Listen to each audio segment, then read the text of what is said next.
Healing to get over a painful, rough breakup can be really challenging, right? So I want to help you guys and give you the three key and biggest steps you need to take and a quick breakdown into what that actually means to be effective at actually healing to move on. Because when you don't do these steps I'm about to give you, you wind up stuck in this endless loop in a cycle. That's when overthinking starts, right? And you're obsessing over what happened, trying to figure out where it went wrong. And, did you mess up? Was it them or whatever? And you can't figure out why you can't get past it, why you can't just let it go and keep on stepping because you're consumed in the world of your past. So the first thing you have to do is truly lean in to embrace self-care and self-improvement.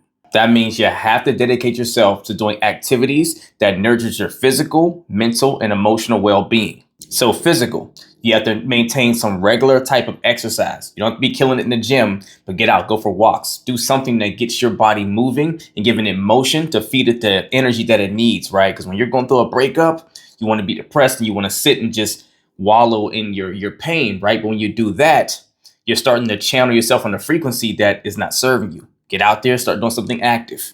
But then also your diet. Don't start going to the crap or eating whatever because you don't care about life anymore and all that stuff because you're sad. No, keep nourishing your body to not destroy your body. Build it up. And lastly, make sure you're getting sleep. I know it's hard when these thoughts are running through your mind and so forth, but you have to have cutoff points where you say, hey, I'm going to lay here and try to force myself to get some rest because you're no good to anyone, not even yourself, if you can't pour back in the energy you need to make sure your body can be at its best to help your mind to work through this process more effectively. Emotional health, practicing mindfulness, meditation, anything that helps you be present with your emotions to give them the nurture they need to heal, right? Figuring out what is inside the message in your emotions, what they're trying to tell you, and offer them what they need to bring it to a rest and a peace for yourself. A big helpful piece of this is journaling down your thoughts. Take those feelings that you have and all the thoughts coming from those, put them on paper so you can start to understand what's the message in your emotions so you know you need to do to offer the healing that you require, right? Go get therapy if you need help with that. Come get coaching, right? But you have to deal with the emotions. Mental health.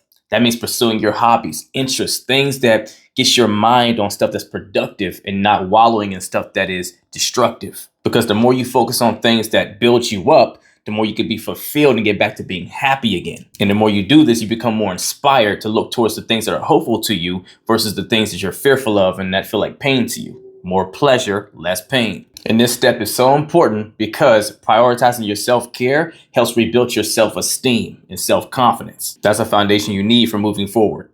Second, establish clear boundaries and cut off contact. If you are this heavily affected by someone breaking up with you or that relationship ending, you need a period to where they're not a part of your ecosystem so you can focus on truly healing. Because right now they're too much tied into what makes you tick, right? So you're not going to be able to heal the best way if they're constantly right there. The source of your pain is constantly in your orbit, right? You have to make sure you can stay as far away from them being in your mental space as much as possible so you can focus on truly nurturing your wounds. The first piece of this is a digital detox. Now, I've never been one to believe you have to go blocking people unless they're doing things that violate your boundaries and is not respecting the space you're asking for. But if you're in a space to where you don't feel like you can truly heal and you're having a hard time, moving on because they are there, you see their posts on social media and stuff like that, then maybe you need to mute or unfollow them for the time being until you can heal. This means avoid checking their profile and all that stuff.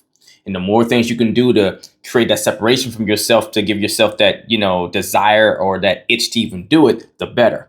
Heck, if you have to go to this level, delete their phone number out of your phone.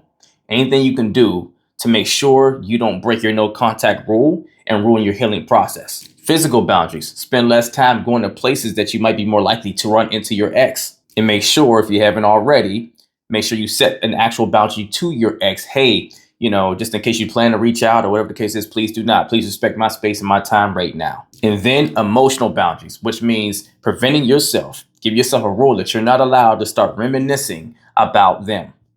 And a rule I always use with this, or a helpful tool I tell people is, hey, if you find yourself ever sitting there and thinking about your ex and obsessing over the story and the situation again, ask yourself, every time I'm obsessing over them, what am I not focusing on for myself? Great hack. Or if I'm starting to obsess over them, what am I trying to figure out about myself for myself by doing it? And then turn things back to you and start offering yourself what you need. This step works great because it prevents setbacks to where you can stay focused on yourself and your own recovery and healing and not derail yourself. And third, you have to build a strong support system, which means surround yourself with positive and supportive people towards your healing. Spend more time with friends and family that will encourage you and uplift you and pour more positivity into you. If you feel you don't have a good support system with your friends and family, go join support groups, people online, right? Where people that have gone through what you're going through right now, people that have been there and know how to be supportive of people going through that same space because they were once in that same position. Find a tribe. That's the point. Find people like-minded that want your betterment the way you do. Again, go get professional help, right? Therapy, counseling, come get coaching. Go to someone that has the tools, has the experience, the knowledge, and the ability to help navigate you through your healing journey. And the reason this step is so important and so effective is because it provides to you a supportive network. And from that, you get a lot of emotional reinforcement, and it cuts down on that feeling of loneliness that usually gets us making bad decisions and going back to a circumstance or going back to our ex or doing something that doesn't respect ourselves and gets us hurt even more. And it's also great because you get to get a fresh pair of perspectives from other people or maybe a professional that is outside of your experience to where they can give you better insight that you can't see while you're trying to go through your healing process. So if you're stumbling a little bit and struggling through the healing process, if you're going through a painful breakup and you've done everything you can to this point, but you don't know what to do next to really get there, DM me coaching and we'll get to work. Let's get it.